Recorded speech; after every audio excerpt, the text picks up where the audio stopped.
भाई क्या लिखते हैं यार, कैसे लिखते हैं हम? मतलब मैं कई बार ना सोचती हूँ कि मैं सीधा जा रही थी और मतलब मैं इधर गई, मैंने बेल बजाई, लेकिन जब एक राइटर लिखता है तो ओहो हो, हम चल रहे थे, मौसम ऐसा था, पत्ते दिखे, फूल दिखे, हवा ऐसी चल रही थी, ये सब तो मैंने सोचा ही नहीं था।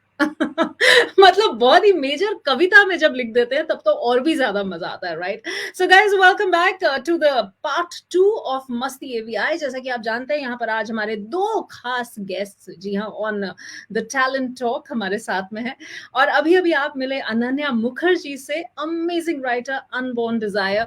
और साथ में हम कहते हैं कि हमारे साथ जो अब जुड़ने वाले हैं विनोद दुबे जी, उनकी किताब, अगर आपने पोएट्री की जो एक बहुत ही अमेजिंग सी कंपाइलेशन है, आपने नहीं देखी है तो well we going to be talking about that. I have a copy. ये जरूर मुझे उनसे लड़ाई करनी है कि रेणुका के नाम से कॉपी नहीं भेजी, उन्होंने रेडियो मस्ती के नाम से भेजी। चलिए कोई नहीं, वो भी देख लेंगे, बैक स्टेज स्माइल मार रहे हैं इस टाइम पर। लेकिन कहते हैं कि जो पोएट होता है ना, वो बड़ा ही झूठा होता है। A poet is actually a liar, जो हमेशा सच बोलता है। तो चलिए विनोद दुबे जी से पूछते हैं कि क्या वो झूठे हैं या सच्चे हैं? जो लिखते हैं वो सच है या वाकई किसी दूसरी दुनिया का इमेजिनेशन है? Well, I have read few of his poems and I must say that they are totally amazing, they do strike a chord. स्वागत है विनोद जी। मतलब कहाँ खोए हुए हैं? आपके लिए तालियां नहीं बजी इसलिए नाराज हैं क्या?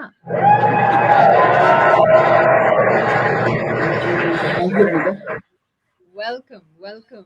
तो विनोद जी, बहुत मैंने आपकी ये किताब वीकेंड वाली कविता, इसमें अबाउट 100 पोएम्स हैं आपकी, 100 कंपाइलेशन, या उससे भी ज्यादा है? नहीं नहीं, वीकेंड वाली कविता वीकेंड पे लिखी गई है और एक साल की 52 वीकेंड है, तो आप देखेंगे ऊपर 52 का एक पोस्टेड भी लगा हुआ है। My bad. देखिए इतना डेप्थ में मैं गई नहीं यहाँ बट पर, मैंने बस आपकी प्रोफाइल में देखा 100, तो मैंने कहा 100। 52 वीक्स ऑफ कोर्स वीकेंड पे लिखी गई। तो आपने दोनों दिन नहीं लिखा? मुझे लगा आप दोनों दिन कॉर्पोरेट जॉब्स में जैसे अनन्या बोल रही थी कि वो तो ऐसा कुछ करती हैं जो राइटिंग से रिलेटेड है, मैं ऐसा हाँ। कुछ करता हूँ जो राइटिंग और हिंदी राइटिंग से कोसों दूर का वास्ता नहीं रखता। तो कॉर्पोरेट जॉब में जब आप गन्ने की तरह एक बार पेरे जाते हैं फिर शाम तक दूसरी बार पेरे जाते हैं, मुझे लगता नहीं कि इतना जूस बचता है कि 2 दिन में आप एक कविता निकाल लें, वही बहुत। अच्छा, तो ये बताइए कि आप प्रोफेशन से तो मर्चेंट नेवी पर हैं, में हैं, जी। और ऑफ कोर्स आप हमेशा ह्यूमंस को देखकर वहां से कुछ ना कुछ निकाल के और अपने एक्सपीरियंसेस से लाइफ की आपने बहुत ही बढ़िया बढ़िया पोएम्स लिखी हैं इसमें। And I have been seriously, अगर मैं कुछ नाम लूं तो खैर मेरे दिमाग में टॉप में जो नाम आते हैं शायद मैं वही नाम ले पाऊंगी इस टाइम पर। एंड उसमें सबसे ऊपर जो आपकी पहली पहली कविता है, which is option, that is hmm. Totally amazing. एक और है उन बोरिंग सी छुट्टियों के नाम, या शिक्षक, जो कि मुझे बहुत ज्यादा दिल से लगी कि आपने बहुत ही प्यार से लिखा है, बहुत ही दिल से लिखा है। तो ये बताइए, ये सारी की सारी इंस्पिरेशन कहाँ से आती है? एक जमाना होता था जब लोगों के दिल टूटते थे तो जाकर पोएट्री बनती थी। अ, तो अब जैसे आपसे अगर कोई पूछे कि आप इतना अच्छा बोल कैसे लेती हैं, मेरे ख्याल से आपके पास का कोई जवाब नहीं होगा। हम सब कुछ ना कुछ गिफ्ट लेके लौटे हैं, जब आए यहाँ तो ऊपर वाले ने गिफ्ट दे दिया। ये हमारी जिम्मेदारी है कि हम पूरी शिद्दत से उस गिफ्ट के साथ काम करें। इसमें कोई, मैं हम्बल नहीं होऊंगा कहने में कि मैं मतलब ऐसे ही, मतलब इट इट वाज डेफिनेटली, जब मैं छोटा था सारे बच्चे थे क्लास में, इवन स्पीच भी देना होता था 15 अगस्त पे, 26 जनवरी पे, तो मैं लिख लेता था, लोग किसी से लिखवाते थे। तो मुझे ये तो पता था क्लियरली कि मेरे पास शब्द का जादू है, मैं कुछ लिख लेता हूँ, कुछ लोग सुन लेते हैं। जी। ओनली थिंग इज कि कंसिस्टेंटली आप लिखते रहें। जैसे आपने चूज कर लिया कि अब मैं बोलूंगी, अच्छा बोल रही हूँ तो मुझे बोलना है रेडियो पे, अब आप लोगों के हवाले, आप सुनिए ना सुनिए, तो ठीक वैसे ही इट वाज नेचुरली गिफ्टेड। और मुझे अब कोई इंस्पिरेशन ऐसी कोई जरूरत नहीं पड़ती कि मुझे दिल टूटे तभी मैं कुछ लिखूं। I can write if I want to write. और आप तो जानती हैं कि जब इतना कुछ लाइफ में चल रहा होता है, अब छुट्टी पे जाते हैं कहीं बोरिंग, तो वहां के, और हर चीज में you can find, if poet can easily find a poetry. भाई बहन के रिश्ते, माँ बाप के रिश्ते, माँ बाप के आपसी रिश्ते, सब कुछ अलग है। तो मुझे लगता नहीं, अनगिनत चीजें हैं जिसपे लिखी जा सकती हैं। कुछ चीजें जब स्ट्राइक करती हैं दिमाग में तो मैं लिख देता हूँ। और मैं सच बताऊं तो बहुत कुछ लिखना चाहता हूँ, समय नहीं रहता, इसलिए वीकेंड वाली कविता हफ्ते में एक कंसिस्टेंसी के लिए बना रखी है कि हफ्ते में कम से कम एक बार मैं जरूर 2 घंटे बैठूंगा, कुछ सोचूंगा और कुछ लिखूंगा, एंड दैट्स वेयर वाह, this book comes in. Amazing. तो आप ऑफ कोर्स स्टोरीज भी लिखते हैं और साथ में कविताएं भी लिखते हैं, दोनों चीजें। So which out of the two do you enjoy मोर, या दोनों ही डिपेंड्स ऑन द मूड? मैंने एक्चुअली एक नॉवेल लिखा हुआ है, जो मेरा पहला नॉवेल था, इंडियापा। जी। ये हाँ, ये इसने मुझे फेमस किया। तो आपको पता है, कविता लिखने में थोड़ा सा टेक्निकल है, मतलब कविता आप एकदम ऐसे ही नहीं लिख सकते। बिल्कुल। कहानी की प्रॉब्लम क्या है, स्पेशली नॉवेल की, जैसे मैं नॉवेल लिखना चाहता हूँ क्योंकि वो आपको पूरा वो दायरा देता है कि आप फैला के लिख सकें, आपको 4 पन्ने में 5 पन्ने में खत्म नहीं करना होता। तो मैं हमेशा बोलता हूँ कि नॉवेल मैराथन की जैसी है, कि आपने शुरू किया है तो वो मतलब आपको रियली तैयार होना पड़ेगा कि अब मैं इसमें जान लगा दूंगा, और एक दिन में 2 दिन में नहीं होगी। और हाँ। जो कविताएं होती है वो स्प्रिंट रेस की तरह होती हैं। कविताओं की किताब तो कोई लिखता नहीं, लिखते तो हमें कविताएं, राइट। हम 100 मीटर दौड़ गए, एक 100 मीटर हो गया, ऐसे 100 मीटर जोड़ के आपने एक दिन बता दिया, हमने इतनी इस साल में 100 मीटर की 50 रेसें लगा दी थी। हाँ। तो कविता लिखना इजी है, क्योंकि आप जब टेक्निकली भले मुश्किल हो, क्योंकि आपके पास वो तकनीकी होनी चाहिए। स्टोरी कोई लिख सकता है, स्टोरी लिखना ज्यादा आसान है, लेकिन नॉवेल लिखना एक हाथी की तरह है, जिसको आप पैर जमाया, हाथ जमाया, बता रहे सूंड तो मिला ही नहीं यार, ये तो मिल ही नहीं रहा, आपस में मैच नहीं कर रहा, और आप फिर से लग गए कि यार ये तो फिर से शुरू करना पड़ेगा। कविता हाँ। में आप बैठे 2 घंटे 4 घंटे एक वीकेंड में आप एक लिख सकते हैं। और दैट्स वेयर एक्चुअली मैं स्टोरी ही लिखना चाहता था, बट समय, प्रेशर, ये वो करके मेरी पत्नी का सलाह था कि आप कम से कम हफ्ते में एक कविता तो लिखिए, तो कम से कम एक कंसिस्टेंसी बनी रहेगी। और इस हम्म। कोविड के टाइम पे वो मैं नॉवेल लिख रहा हूँ सेपरेटली, जो शायद दिसंबर जनवरी तक आ जाए, लेकिन जस्ट अपने क्रिएटिव जूसेस चलते रहे, वो मशीन दिमाग में चलती रहे, इसलिए मैंने कविता लिखना शुरू किया, और हफ्ते में एक लिखता हूँ, तो ये 52 हफ्तों में 52 कविताएं बन गई। हाँ। सो पत्नी की बातें मानने के अलावा और आप में कौन सी क्वालिटीज? अच्छा, तो ये बताइए एक्चुअली जो मुझे इंडिया। जी। नहीं सॉरी, नहीं, आप आप, जी। मुझे लगता है कि जो ये क्वालिटी आपने बोली, जिसने इस पे विजय प्राप्त कर लिया, उसे तो फिर किसी चीज की जरूरत ही नहीं है, उसने तो महारत हासिल कर ली है फिर। फिर भी वो खुश है या नहीं, दैट्स अ डिफरेंट क्वेश्चन। नहीं, वो खुश हैं, वो खुश हैं कि मैंने उनकी बात मानी। मैं खुश हूं कि मैं पहले नहीं सोचता था कि इतना रेगुलरली लिखने की जरूरत है, आपको तभी लिखना चाहिए जब आप जोन में जाएं।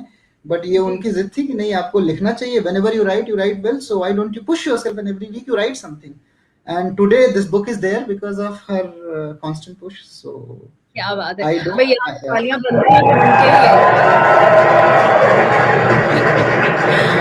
तो just going back to this इंडियापा, जो आपकी पहली नॉवल थी जिसकी वजह से you been more popular you think, तो उसके बारे में बताइए, उसके अंदर क्या है? बिकॉज आपने एक ही भेजी है कंजूसी से, दूसरी तो भेजी नहीं ना आपने मेरे लिए। ओके, इंडियापा 2018 में लिखी गई, 2018 की बुक है। जी। तब हम जी। नहीं जानते थे एक दूसरे को। इंडियापा एक वर्ड है जो इंडियन सियापा का संधि, इंडियन सियापा। ओके, तो आई लाइक इसमें, इट। हाँ, तो इसमें बेसिकली एक आप मर्चेंट नेवी ऑफिसर है, छोटे शहर का, उसकी हाँ। लव स्टोरी है, फिक्शनल लव स्टोरी। मैं बोल दूं पहले से, उसके पहले आप पूछे, आपकी ही कहानी होगी। बेसिकली हमारी जो सोसाइटी है, इंडिया की अलग। मैं जब शिप में था तो मैं अक्सर देखता था कि जैसे हम मूवी देख रहे हैं, तो जैसे ही कोई ब्रिटिश ऑफिसर आएगा, वो हमें देखता था, बोलता था, तो पेड़ों के आगे पीछे नाच रहे हैं कि नहीं लोग। That was a sarcastic comment he makes. तो मुझे लगता था यार कि हम लोग की कुछ ऐसी क्वालिटीज है जो सिर्फ हमारे पास ही है। हाँ। तो तो मैं चाहता था कि मैं एक लव स्टोरी लिखूं मचन नेवी अफसर की, और उसको इस फनी वे में वीव करूं कि हमारी जो चीजें हैं, हमारी जो खासियत है, चाहे वो कास्ट सिस्टम हो गई, चाहे वो दहेज हो गया, चाहे जब वो सब कुछ उसमें आ जाए, सहेलियां हो गई, दोस्त हो गए, कोई पॉलिटिक्स हो गया, तो मैंने ट्राई किया कि वो इंडियन सियापे सारे इस कहानी में आ जाए। तो एक मर्चेंट नेवी को भी दिखाने की कोशिश की है मैंने इस कहानी में, क्योंकि हम लोग नॉर्मली मर्चेंट नेवी बहुत अच्छे से जानते नहीं है, क्योंकि हमारा सी बैकग्राउंड उतना तगड़ा रहा नहीं, स्पेशली नॉर्थ इंडिया का, दिल्ली, यूपी वगैरह का नहीं रहा, क्योंकि we were not around ship, around sea. तो जी। मैं चाहता था कि सी को भी लोग समझें, और प्लस इंडियन सियापे को जोड़ूं, ताकि इसकी इंग्लिश वर्जन किया है, तो जो मर्चेंट नेवी के ऑफिसर्स हैं, स्पेशली ब्रिटिश फ्रेंड्स हैं, वो पढ़ते हैं तो दे रियली एंजॉय टू सी कि हाँ, ये था तुम्हारा। चलो, दैट आप इज पहले ही आपने कह दिया कि नहीं ये फिक्शन है और इससे मेरी कोई लव स्टोरी नहीं है इसमें। लेकिन चलिए, लव स्टोरी के बारे में ना सही, इस बारे में तो पूछ ही सकते हैं कि आप वाराणसी से सिंगापुर तक पहुंच चुके हैं इस टाइम पर। So it's been quite a journey, so you must have derived quite a lot from Varanasi जैसी एक छोटे से, वहां से भी शायद एक छोटे विलेज से हैं आप, और वहां से यहाँ तक का सफर, I mean I am sure there been lots of instances जो कहीं ना कहीं आपकी किताब में दिखे होंगे या कहीं ना कहीं आपकी पोएट्रीज में होंगे। So yeah just share something with us, it was interesting. So if I see, आप अगर मेरी किताब कभी पढ़ेंगी, ये विकेट वाली कविता, उसमें एक कविता है गांव के लड़के। अच्छा। ये गांव के लड़के शहर विदेश कहीं भी चले जाएं, इनके भीतर का गांव नहीं मरता। तो उसकी उसका जो पंच लाइन है, बनियान में एक आध छेद, जूते की तली का थोड़ा सा उखड़ना। तो वो अब जब पढ़ेंगी तो basically you very rightly said and I want to share this कि जब मैं एक्चुअली एक छोटे से गांव से हूँ, जहां बनारस शहर भी हमारे लिए सिंगापुर हुआ करता था। शहर में जाना ही सिंगापुर हुआ करता था। आप you can imagine, you have been in India, you have seen movie, so you know at least. तो यस। मुझे हमेशा लगता था कि ये बड़ा कर्ज है मेरे लिए, क्योंकि जब मैं बाहर आया तो मुझे लगा लोग कितनी चीजों को लोग एक्सपोज है, इंग्लिश, दुनिया, ट्यूशंस, न्यूज़पेपर। तो आई यूज्ड टू फील कि यार ये तो बड़ा कर्ज है कि हम लोग पूरे रेस में ही बहुत पीछे से आ रहे हैं।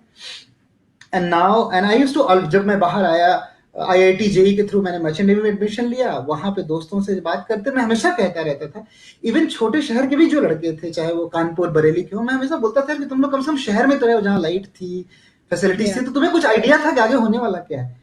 और अभी आपके मंच से मुझे कहने में खुशी है कि मेरे लिए सबसे बड़ी ब्लेसिंग रही कि मैं बहुत छोटे गांव से लेके यहाँ तक आया हूँ। तो मेरा जो दायरा है, और मैं हमेशा लिखता हूँ हर जगह ये बात कि ताकि मेरे जैसे जो लोग हैं वो कभी भी उसको कर्ज ना समझे, वो सारे एक्सपीरियंसेस हैं। और आप उसको जब भी लिखते हैं तो जो पढ़ता है ही कैन रिलेट पूरा। मैं चूंकि छोटे गांव से हूं, तो मैं पूरे गांव को लिख सकता हूँ, उतना अच्छा और कोई नहीं लिख सकता जो रहा ही नहीं है। तो मेरी एक पूरी जेंट्री है जो मुझे पसंद करती है इस बात के लिए कि मैं उनकी कहानी लिख सकता हूँ। सो आई विल से कि गांव की जो जिंदगी थी, छोटे शहर की जिंदगी थी, फिर मर्चेंट नेवी, इसमें जहाजियों के लिए भी एक पूरा सेक्शन है जो बहुत लोग नहीं समझते हैं। उसमें कहानी एक है कि ना समझे पंडित और ना समझे काजी, एक जहाजी के दर्द दिल समझे तो बस दूसरा जहाजी। तो ओ हो, क्या एक कविता है इस पे। हाँ, इवन कोरोना काल में जो कविता थी कि एक सैल्यूट तो बनता है, वो भी काफी जी। फेमस हुई जहाजियों के लिए। तो ये सारी चीजों ने ये मेरे ख्याल से हर कलाकार, चाहे आप हो मैं हूं, आपके साथ चलता है कि जो हमारे एक्सपीरियंसेस रहे हैं वही हमारे उसमें आते हैं और वही हम नेचुरली कर पाते हैं। तो I feel that I am very lucky that I have a very broad spectrum of experience. Lovely. So ये जो आप नेक्स्ट नॉवल पे इस टाइम पर काम कर रहे हैं, व्हाट इज दैट अबाउट?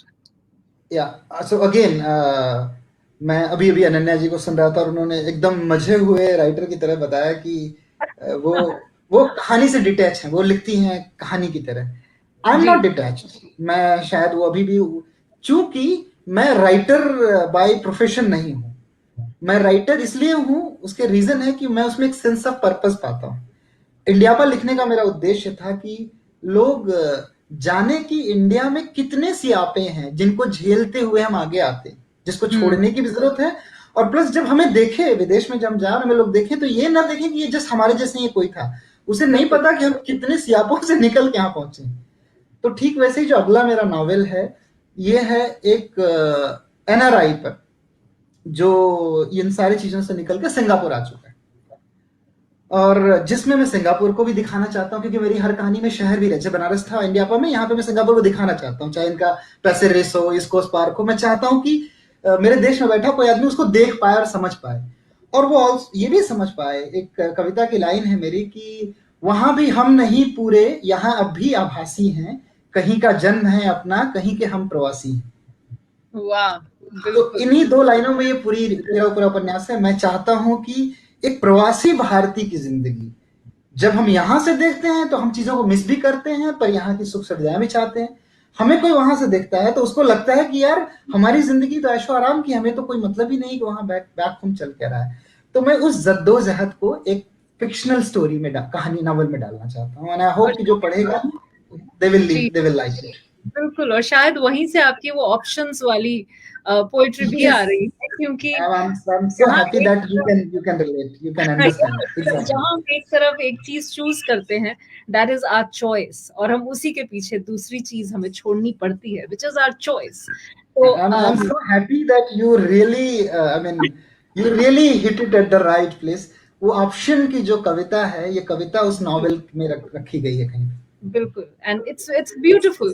तो अगर मैं आपसे ये रिक्वेस्ट करूँ कि प्लीज़ आप उस कविता से आपकी जो भी फ़ेवरेट है, उसमें से आप ज़रा कुछ हमारे लिए पढ़ेंगे तो आई मीन आपको याद रहती है सारी? I mean I have always been wanting to ask somebody who writes कि क्या तुम्हें अपनी पोएम याद रहती है या तुम्हें भी पढ़नी पड़ती है? यार मुझे लगता है कि जो आदमी, जैसे आपको बोलने के लिए कहीं भी बोला जाएगा, किसी स्टेज में आप बोलेंगे मुझे जरूरत नहीं, मैं बोल दूंगी मुझे बताओ बोलना क्या है। तो जो आदमी दिल से लिखता है उसको जरूरत नहीं है ज्यादा कुछ वो लिख। जैसे मेरी एक कविता है, मैं उसको सुनाना चाहता हूँ, जो मैं अक्सर लिखता हूँ। कि लोग बोलते हैं कि बहुत तुम्हारी कविताएं स्पिरिचुअल होती जा रही धीरे धीरे, मतलब तो प्यार मोहब्बत से। तो मैं लिखता हूँ कि मैं बुद्ध होता जा रहा हूँ। मैं लोगों से सुने सुनाए मैंने भी थे कुछ नियम बनाए, जो हमारे कल्चर सोसाइटी। तो लोगों से सुने सुनाए मैंने भी थे कुछ नियम बनाए, आजकल मैं उस हर नियम के विरुद्ध होता जा रहा हूँ। उम्र की काई पर फिसलते मैं बुद्ध होना चाहता था, मैं बुद्ध होता जा रहा हूँ, मैं बुद्ध होता जा रहा हूँ। Wow! So one of my favourite. आपने बोला ना कि आपको पसंद कौन सी है, जी, तो ये जी। कविता मुझे बहुत पसंद है। बट वही बात है ना कि एक जो पोएट है वो कहीं ना कहीं मैंने कहा ना सच लिख ही देता है। अंदर की बात सारी की सारी पोएट्री में आ जाती है, चाहे वो वैसे जिंदगी में जितने भी झूठ बोले। आपकी इस बात पे जोरदार तालियां तो चाहिए ही, क्योंकि मुझे ऐसा लगता है कि हाँ हाँ, मुझे ऐसा लगता है कि आपने पूछा था ना शुरू में मेरे आने से पहले कि हम लोग झूठ बोलते हैं सच बोलते हैं। हम हमेशा सच बोलते हैं, और सच चूंकि कड़वा लगता है इसलिए हम मैरिनेट करके झूठ की तरह बोलते हैं उसको, और चाहते हैं कि सिर्फ उसी तक पहुंचे जिसे जिसे पहुंचना है, जिसे उसको सुनना है। बिल्कुल। और वैसे भी हमारी जिंदगी में इतने सारे मिक्स्ड फीलिंग्स होते हैं कि उनका एक क्लियर एक्सप्रेशन सिर्फ एक पोएट्री में दिया जा सकता है। वी आर बिल्कुल बिल्कुल। तो surrounded by so many poetry के पीपल। साथ एक बहुत बड़ी पॉजिटिव चीज ये है कि यू कैन जी, really put that in poetry. बिल्कुल, that is very true. So Vinod ji कुछ आगे के बारे में कुछ उन लोगों को कहना चाहेंगे आप कि जो सच में लिखने की कोशिश करते हैं, मेरे जैसे भी हैं जो एक इनकम्प्लीट सी चीज़ लिखने की कोशिश हो रही है for the past 6 months, 2 bar quarantine जा चुकी हूँ, टाइम था इसलिए बहाना नहीं। लेकिन फिर भी वो चीज़ कंप्लीट नहीं हो रही है क्योंकि दिमाग इधर-उधर भागता रहता है। तो आपके साथ कभी ऐसा हुआ? और कोई टिप्स दें बिल्कुल, भैया? बिल्कुल, बिल्कुल। मैं मतलब इसको तो मैं बहुत अच्छे से बोल सकता हूँ, क्योंकि मैं इसी से अभी-अभी निकला हूँ। तो आई कैन एग्ज़ैक्टली से ये वीकेंड वाली कविता उसका प्रूफ है कि मैं निकला हूँ तब जाके लिख पाया हूँ। तो सबसे ज़रूरी होती है किसी भी कला में, हमें एक बड़ी गलत चीज़ बताई जाती है हम सबको कि हम उस जो ये ज़ोन या उस मूड में दिल टूटेगा तभी लिख सकते हैं। अगर आपके पास शब्द हैं, आप जी, लिख सकते हैं, बहरहाल आप पढ़ना जानते हैं, आप पढ़ते हैं। जैसे आपने बोला ना ऑप्शन का कई बार नाम लिया, तो I can see that you have really read that poetry. और अगर आप सही में दिल से पढ़ती हैं, तो आई कैन गारंटी कि you have that in you to write. All we need, जैसे एक लोहार होता है ना, जो लकड़ी को लेके धीरे धीरे धीरे धीरे धीरे धीरे कुछ बनाता है, राइट, बड़ी। जी, तो पहले जब लकड़ी और उसको छन्नी हथौड़ी मिल जाती है तो लगता है यार ये कैसे बनेगी यार। लेकिन जब वो बनाने लगता है ना, धीरे धीरे धीरे धीरे, रोज सुबह बैठता है नहा धो के और बोलता है 1 घंटे में उसको कुछ कोशिश करता हूँ, आप अपने आप ही उस जोन में चले जाते हैं। So all you need is consistency. बहुत जरूरी है कि आप इसको मान लें कि भाई ये सिर्फ मूड या जोन का काम नहीं है, ये मुझे करना है, मुझे 1 घंटे देके कुछ ना कुछ बनाना है।